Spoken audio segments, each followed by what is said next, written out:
toliau veikia ir turėsim tikrai labai išsame diskusiją apie tai, kaip kultūra skaitmeninėme amžiuje užtikrina savo aktualumą. Tai yra, ar kultūros objektų modernizacija yra pakankamai aktuali. Ir lygiai 6 vakarą mes ją ir pradėsime. Tai labai džiaugiuosi ir didžiuojuosi iš tiesų, kad su mumis yra kultūros ministras Simonas Kairys. Sveiki visi. Ąžuolyno bibliotekos direktorė Edita Urbonavičienė. Ir taip pat bibliotekos asociacijos vadovė. Ir muziejų asociacijos vadovas ir Kauno 9 forto muziejaus vadovas Marius Pečiulis. Labas vakaras. Iš tiesų tiek Ąžuolyno bibliotekoje, tiek 9 forto muziejuje darbai vyksta. Jau nemažai visko yra ir atnaujinta. Ir visai neseniai praūžė 16 erdvių festivalis, inicijuotas kultūros ministerijos, kur būtent šie 2 objektai Kaunui atstovavo festivalio programoje, kur žmonės galėjo apsilankyti ekskursijų metu, sužinoti daugiau apie neseniai įvykusius arba toj pat įvykstančius pokyčius. Ir tai yra 2 iš 16 pastaruoju metu Lietuvoje atnaujintų kultūros erdvių. Tai įdomu, pašnekėsime dabar artimiausią pusvalandį apie tai, kaipgi tos erdvės atsinaujina, kas sprendžia, kurios bus atnaujinamos, kas sprendžia, kaip jos bus atnaujinamos. Ir gal iš tiesų reikėtų pradėti nuo klausimo, jums nežinau, kuris iš jūsų norėtų atsakyti pirmas, bet kaip kultūros erdvės prisitaiko prie auditorijų, kurios vis dėlto didžiąją savo laiko dalį praleidžia šiuo metu skaitmeninėje erdvėje. Tai gal, Simonai, nuo jūsų. Tai jeigu tai pradėt kalbėti ir prisimint, kada tas toks masinis skaitmeninimas, skaitmenizavimas jis pradėjo vykti, tai aišku buvo COVID-as, pandemija, kada viskas buvo uždaryta. Bet toks, geras įspūdis buvo ir tas, kad kai tik tai viskas atlaisvėjo ir tas aktualumas baigėsi. Niekada nieks nepakeis gyvo kontakto, gyvo apsilankimo, nes man visada buvo keista, buvo labai madinga kalbėti apie skaitmenizaciją, skaitmenizavimąsi. Bet įsivaizduokit, jūs ten prabuvę visą dieną kažkokiuose Zoom susitikimuose, jūs tikrai vakare vėl norėsit atsidaryti tą patį kompiuterį ir žiūrėti kokią virtualią 9 forto ekspoziciją ar ieškoti kokio leidinio ar knygos Ąžuolyno bibliotekoje. Tai tik tas pasaulis atsirišo, atlaisvėjo, iš esmės mes mušame visus rekordus kultūros įstaigų lankomumo. Pavyzdžiui, muziejų lankymas, tai iš viso nėra buvę niekada tokio lankymo. Irgi paminėjo tas atidarytas ir atidaromas erdves, tai irgi labai aiškiai matosi, kaip jos yra laukiamos. Ir galų gale pati visuomenė suformuoja tam tikrą lūkestį, jinai jau pati ieško, pati randa, atranda. Ir aš manau, kad čia yra, kaip čia pasakyti, kultūros ministerija, įstaigoms. Čia nebėra tas tikslas, kad kažką pasiūlyti labai specialaus. Iš esmės, tu tiesiog matai, kokia yra įvairovė, kokie yra įvairių žmonių pasirinkimai. O tu turi, išlikti įdomus, užtikrinti kokybę, prieinamumą, atvirumą ir čia yra pagrindiniai dalykai. O kaip reikėtų vertinti sėkmę kultūros įstaigos, kuri yra atsinaujinusi? Ar didesnių lankytojų skaičiumi, ar ilgesnių tų lankytojų užsibuvimu, kitaip tariant, įsitraukimu? Aš net nebejoju, pavyzdžiui, jeigu mes biblioteką dar visai neseniai suvokėm tiesiog kaip knygų išdavimo vietą, tai tarkim Ąžuolyno biblioteka yra kuo puikiausias ir turizmo objektas, arba ten tikrai ateina žmonės, kuriem įdomu yra būtent pati rekonstrukcija, jos kokybė, tiek kalbant apie interjerą, tiek apie eksterjerą. Tai tos kultūros erdvės jos tampa visiškai universalios ir čia net ne ateities klausimas, čia yra dabarties uždavinys, turi vykti tarp sektorinis bendradarbiavimas, privalo vykti įvairios sąveikos ir ta tokia griežta, apibrėžta funkcija šiandieniniam pasaulyje net tai, kad nebereikalingai, net nebeįmanoma tiesiog. Edita, kaip jums sekėsi suformuoti tą užduotį vykdžiusiems rekonstrukciją ir dar tebe vykdantiems? Kaip buvo renkami tie poreikiai vartotojų naujosios kartos, kuriuos reikėtų bibliotekai atliepti? Dirbom daug ties vizija, ties koncepcija, kokia biblioteka turi būti ir kokie yra mūsų visuomenės poreikiai. Pradėjome 2014 metais, nežinau ar patikėsit ar ne. 10-metį užtrukom, kol visa tai tapo realybę. Bet biblioteka yra ne apie skaitmenizaciją. Kaip ministras ir sakė, mes apie tai, kad biblioteka yra atokvėpiui ir įkvėpimui. Pavargę nuo elektroninės erdvės, skaitytojai nori ateiti pas mus pabendrauti, dirbti darbo erdvėse, išradinėti dalykus išradimų būstinėje, renginiuose, kultūriniuose dalyvauti ir taip toliau. Mariau, kokia yra Kauno 9-ojo forto muziejaus patirtis, būtent irgi formuojant tą modernizacijos užduotį, kadangi biblioteka, jinai vis tiek 30 keliarių metų pastatas. Netoks ir senas statinys, kai tuo tarpu 9-asis fortas tai jau 100-metė istorija ir paveldo visai kiti sluoksniai ir to pačiu ir turinys visai kitoks. Tai kokia buvo jūsų misija, galvojant apie modernizaciją? Atkreipsiu dėmesį ir akcentuosiu, kad renovacija šiuo metu vyksta ne forto patalpose, o 1984 metais lankytojams atvertame muziejiniai veiklai skirtame pastate. Bet ką paminėjo Edita, tai iš tikrųjų planavimas ir mąstymas jisai išsitęsia. Tai galvoti pradedi ne prieš metus, galvoti pradedi prieš eilę metų. Ir laikui bėgant ta vizija keičiasi, matymas keičiasi. Į tai irgi reikia labai stipriai atsižvelgti. Ir kuomet tu kalbi apie modernizaciją, apie kultūros objekto ir dar paveldo objekto modernizaciją, tu turi suvokti, kad tai nėra kambario pertapetavimas.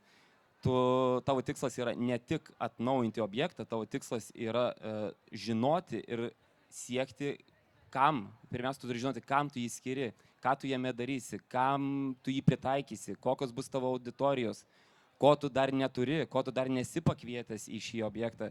Yra tikrai labai daug klausimų ir labai daug tų klausimų kyla metų eigoje, nes visuomenė yra labai dinamiška, visuomenė keičiasi. Jeigu kažkaip paantrinti ir Editos žodžius, Edita mini 2014 metus, panašiai apie tą patį laiką ir mes pradėjome galvoti, kaip turėtų keistis muziejus, kaip turėtų keistis įstaiga, tai mes atsisukime 10 metų atgal, mes matysime, kad turėjome visai kitą visuomenę.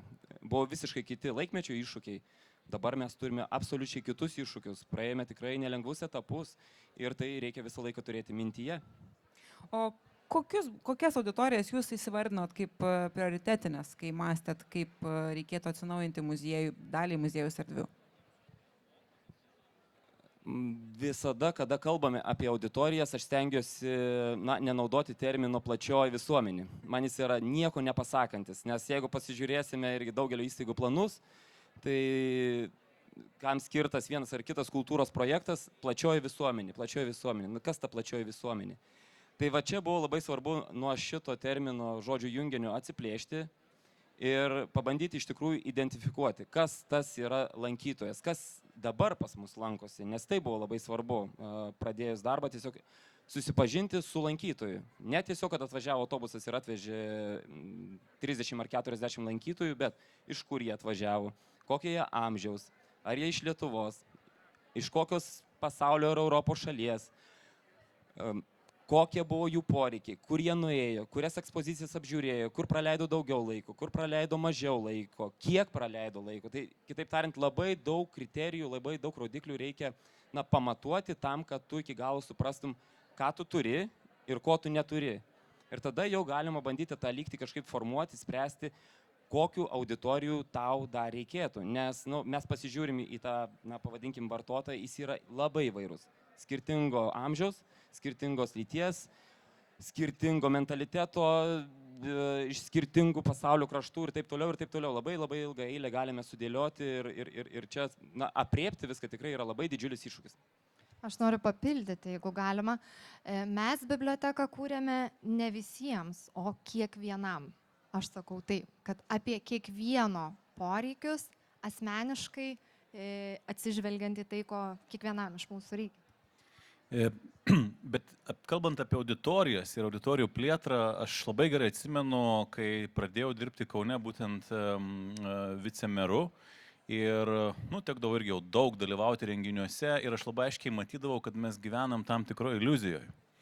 Visada filharmonija pilna, kai koncertas, muzikinis taip pat, dramos teatras taip pat, bilietų nenusipirks ir keli mėnesiai į priekį.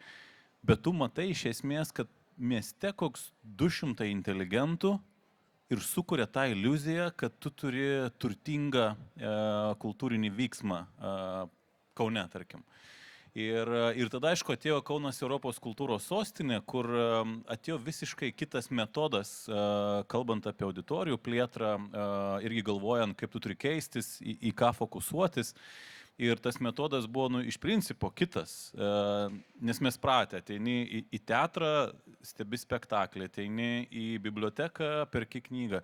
Šiuolaikinio kultūrinio vyksmo principai yra tokie, dalyvaujamieji. Tu turi būti ne tik buvęs kaip žiūrovas kažkokiam kultūriniam, tarkim, renginiui ar erdvėjai, bet labai svarbu, kad tu jaustumės, kad tu buvai dalimi to vyksmo.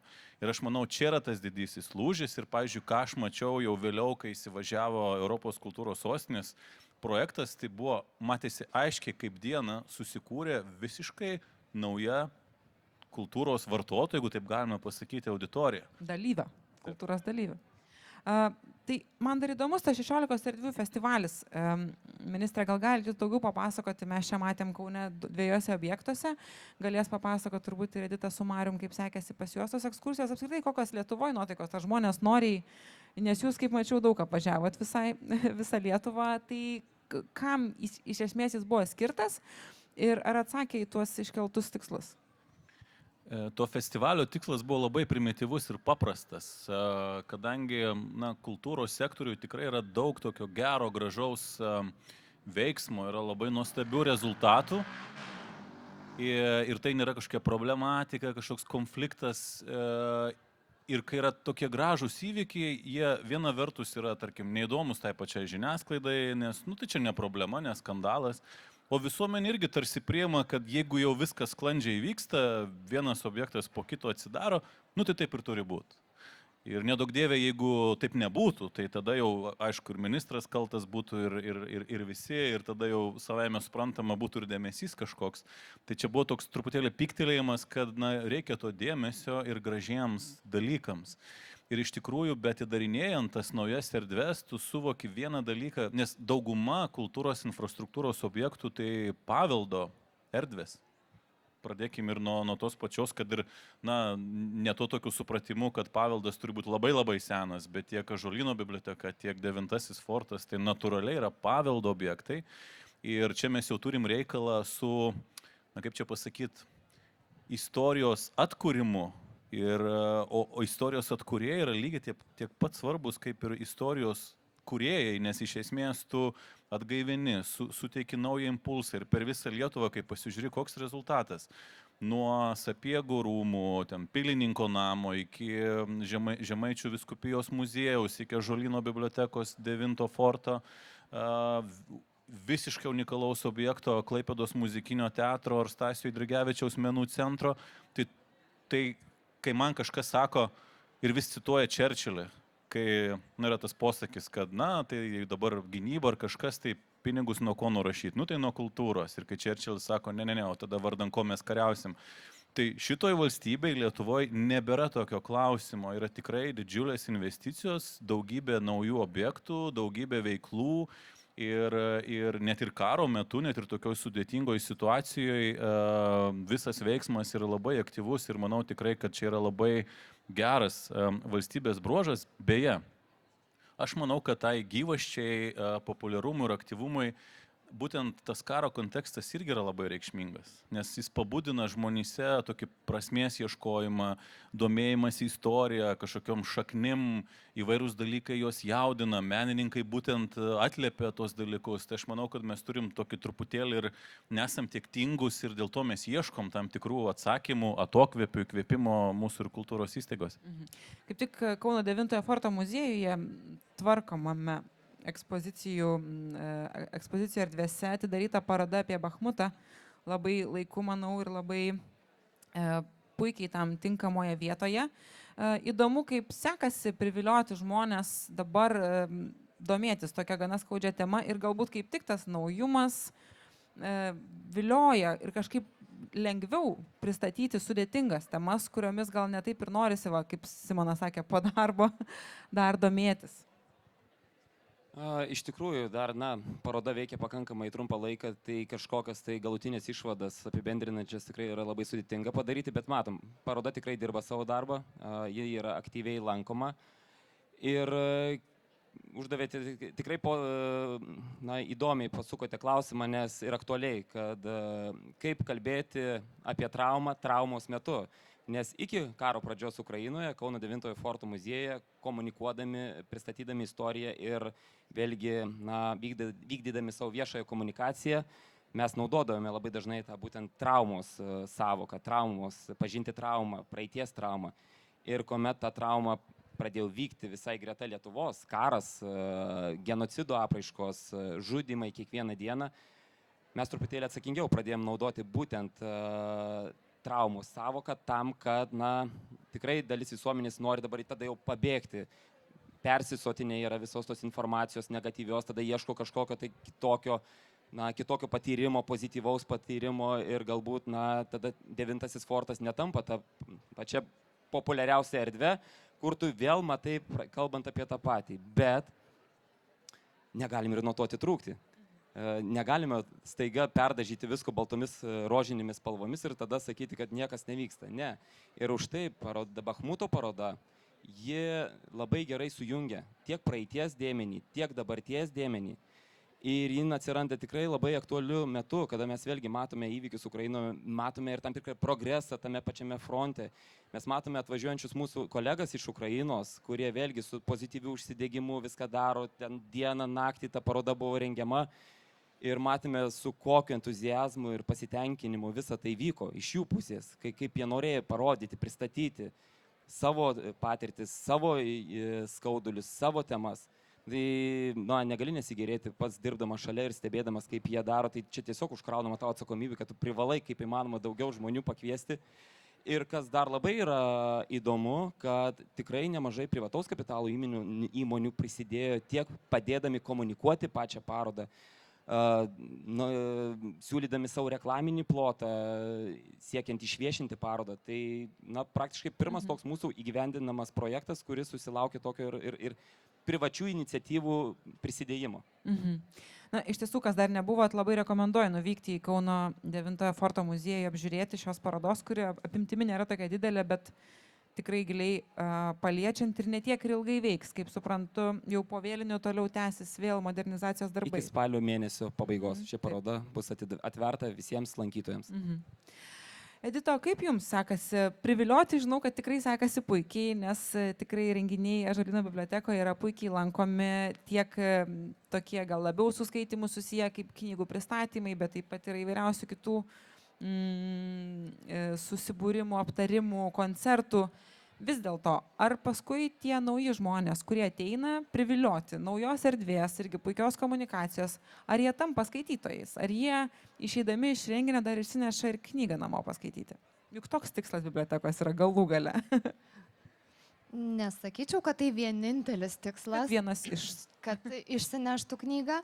Mes darėme tyrimus ir analizės apie tai, kaip iki modernizacijos veikia pas mus skaitytojai. Tai apie 90% mūsų registruotų lankytojų ateidavo pasiskolinti knygų arba skaityti vietoje. Toks buvo pagrindinis tikslas ir apie tai, matyt, visi suvokėme biblioteką. Po modernizacijos, ko mes ir siekiame, išgirdę vartotojų poreikius, kad biblioteka tai ne vien knygos.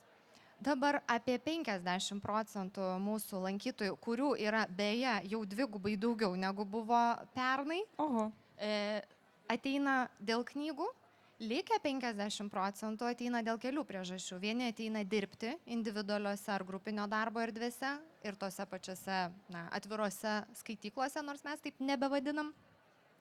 Ateina ilsėtis, leisti laisvalaikio tiesiog. Tada ateina į renginius ir ateina su šeimomis. Tai bibliotekos vaidmuo iš esmės, galima sakyti, pasikeitė arba pasipildė, taip mūsų ir paslaugų spektras išaugo ir tai nėra, kad ne apie biblioteką, tai yra neformalusis ugdymas, renginiai, edukacijos, kitos veiklos. Tai mums sekasi tikrai puikiai. Aš tikėjausi ir tikėjau, vadovaudama modernizacijos projektui, kad viskas bus sėkmingai, bet kad taip sėkmingai tikrai nuoširdžiai nemaniau. Tai labai to džiaugiuosi, nes ir kauniečiai, ir miesto svečiai, ir užsieniečiai atvažiuoja, lankosi ir atranda bibliotekoje save. Simonai, kaip jūs formuojate užduotis kartu su kultūros įstaigomis, kurios dar yra tik pakeliui į jau tokią konkrečius darbus, modernizaciją? Ar visuomet vienas iš tikslų yra taip smarkiai išplėsti savo paslaugų spektrą, kaip tai sėkmingai padarė Ąžuolyno biblioteka? Ar vis dėlto kiekviena įstaiga turi savo specifiką? Be abejo, kiekviena įstaiga turi savo specifiką ir nauji tie finansavimo periodai irgi turi tam tikras taisyklės. Pavyzdžiui, tarkim, jeigu mes kalbam apie ES lėšas, jos negali būti naudojamos Vilniaus regione esantiems objektams. Ir čia yra Kauno šansas, ar šansas Kaunui.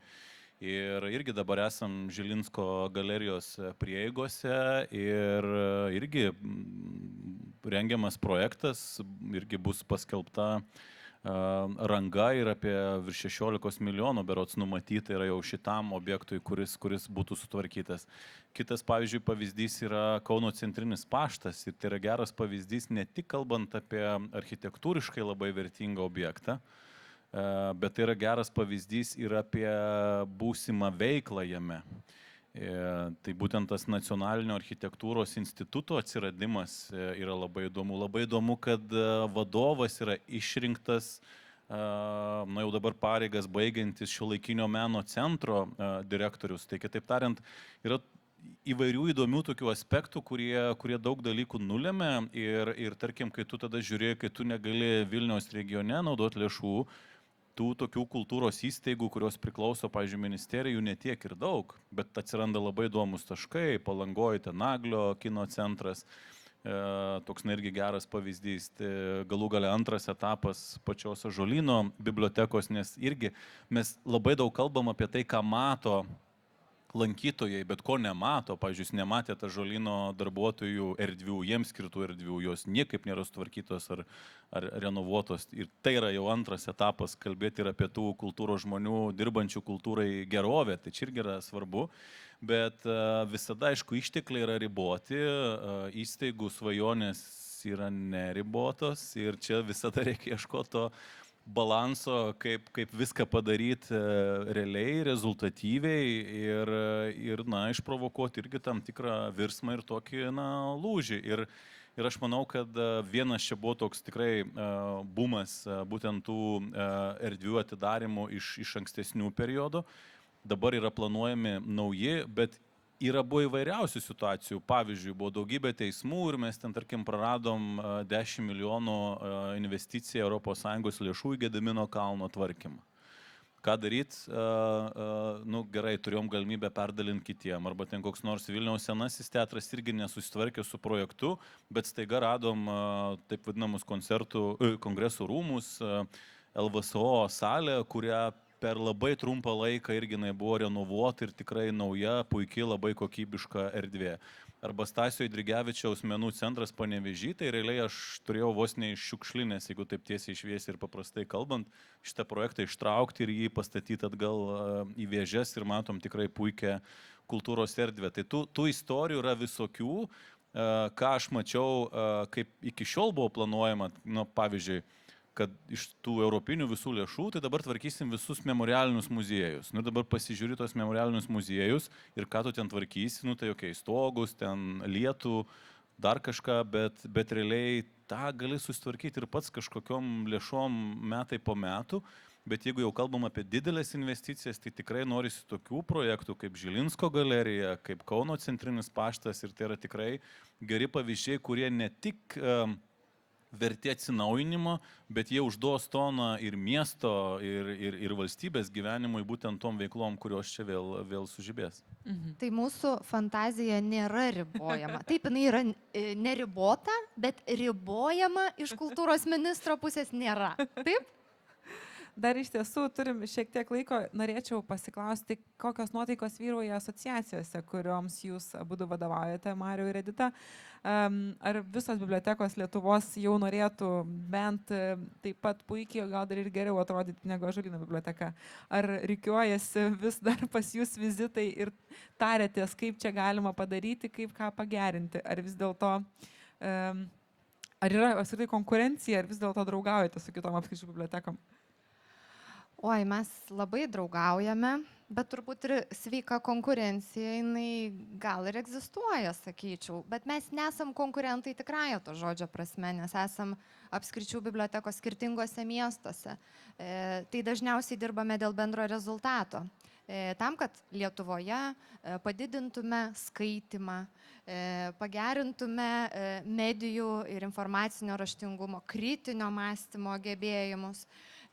Tam mes susitelkėme, finansavimą skiria Kultūros ministerija ir sako, jūs padarysit, mes žinom, kad jūs galite ir ne vieną kartą jau esame taip girdėję. Tai dažnai su Marium, kaip su muziejų asociacijom dalyvaujam bendruose pasitarimuose ir vis gaunam visokių įpareigojimų. Ir tai yra smagu, tai yra gera, nes mes žinom, kad mumis pasitikė, mes gerai atliksime savo užduotį.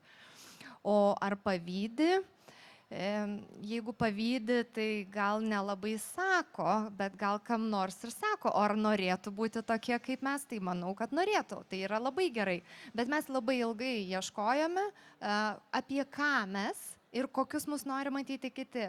Man buvo svarbu koncepcija. Ne tiesiog sienos, ne nudažytos baltai ar kaip nors kita spalva, kaip Marius sako. Ne foteliai kuria biblioteką, kuria bendruomenė, kurios dalimi esame ir mes darbuotojai, ir mūsų skaitytojai. Mariau, kaip nuotaikos muziejų asociacijai? Ten konkurencija šiek tiek didesnė, apskritis neriboja. Sakyk teisybę, Edita, pavydi, visi pavydi ir mes pavydim, ateinam taip gražu, taip švaru.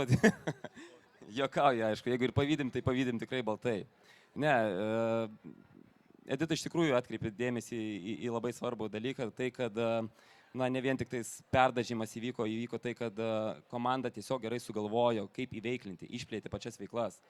Ir tas džiugina, kalbant ne tik apie bibliotekas, tas džiugina kalbant ir apie muziejus, kad pagaliau visi išėjom iš savo ribų, išsivilkom iš savo kiauto, nes muziejininkystėje esu jau 18 metai ir atsimenu, į kokį pasaulį aš buvau patekęs ir kaip tas pasaulis transformavosi per tikrai labai trumpą laiką. Tai tas labai džiugina, kad jeigu muziejus buvo suvokiamas kaip parodų ir ekspozicijų erdvė, tai dabar ar tai yra biblioteka, ar tai yra muziejus, jie tapo daugia funkcinėmis kultūros erdvėmis. Tu gali ateiti į biblioteką muziejuje, lygiai taip pat tu gali ateiti į parodą bibliotekoje. Tas labai džiugina. Mes bendraujam, mes komunikuojam, neužsidarom savo burbuluose, nepriklausomai nuo regiono, ar tai didmiestyje, ar tai vėlgi mažesnėme regione, kultūra vyksta, ministras irgi atkreipė dėmesį iš tikrųjų ir jeigu anksčiau, sakykime, tai yra Kaunas, Vilnius, Klaipėda, mes daugiau kalbėdavome, tai taip, dabar ir Panevėžys, dabar ir nežinau, ir Tauragė, ir ta prasme, kultūra dabar vyksta visur. Ir nepriklausomai kokiose sienose, kokioje erdvėje, esmė yra tame, kaip tai yra vyksta, kokiamis formomis tai pasireiškia. Nes kalbant apie tą kiautą, mes pamatėm, kad iš tikrųjų tų ribų nėra. Ir jeigu sakydavau, nedarom, nes nėra pinigų, tai kartais nesant pinigų, tu tampi kūrybiškesnis, išradingesnis ir tada suvoki, kad net ir dangus nėra tavo ribos. Ir jeigu paklaustumėt, ar bibliotekos konkuruoja su muziejais? Norėjot klausti, prisipažinkit. Norėjau. Tai sakyčiau, kad ne, mes nekonkuruojam. Žinot kodėl? Todėl, kad mes atlikom lankytojų apklausą ir klausėm, ar sekmadieniais norėtumėt ateiti į biblioteką. Tai supratau, kad sekmadieniais eina į muziejų. Taip, nemokami sekmadieniai yra tikrai fenomenas, sakyčiau. Čia yra labai mano mėgstama tema. Muziejai žino mano pomėgį nemokamą muziejų lankymui, tai aš tiesiog labai taip trumpai norėčiau sureaguoti. Iš principo nėra nemokamų dalykų. Jie visi dienos gale turi kainą ir ją kažkas sumoka. Kita vertus, jeigu nemokamas muziejų lankymas ir įstaigų vadovai, aš čia aišku negeneralizuoju, yra įvairių atvejų, jeigu jie ir žiūrėtų į tą nemokamą muziejų lankymą kaip į būdą praplėsti auditoriją, turėti kontaktą su tai žmonėmis, kurie pas juos dar niekada nebuvo ar buvo labai seniai, tai aš sakyčiau, tai yra ok, bet kada, tarkim, tų pačių muziejų vadovai pradeda žiūrėti, kaip ištuštinti tą eilutę ministerijos, kuris skirta yra nemokama muziejų lankymui, čia yra bėda. Nemokamas muziejų lankymas nėra kažkoks išradimas. Tai visada egzistavo. Pavyzdžiui, Šiuolaikinis meno centras berods turėjo kas antrą ar kas savaitę, net antradieniais būdavo ten, tarkim, nemokamas. Tik ko nebūdavo, trečiadienį nemokami. Tai va, tai čia nėra kažkoks stebuklas, bet kokia įvyko, toks truputėlį bėda, kad viskas ok, turi būti šita programa ir dėl to nieks nesiginčia. Bet yra ir tam tikri neigiami dalykai. Pavyzdžiui, mes visą vidurinėje klasę, kuri tikrai geba nusipirktą bilietą ten nuo 5 iki 15 eurų tame tarpe, mes juos išmokėm, kad kultūros tada jie turi ieškoti tik kartą per mėnesį tą sekmadienį, kada yra nemokama. Mano galva čia yra minusas. Ir šitoj vietoj, tą reikia kažkaip kritiškai irgi suprasti ir labiau išnaudoti auditorijų plėtrai, o ne biudžeto eilutės tuštinimui. O bibliotekoje tai kasdien yra nemokamai, bet tai irgi nėra nemokamai, kaip ministras sako. Tai čia, manau, puikiai idėja dar vienai diskusija apie tai, kad nemokamos kultūros nebūna.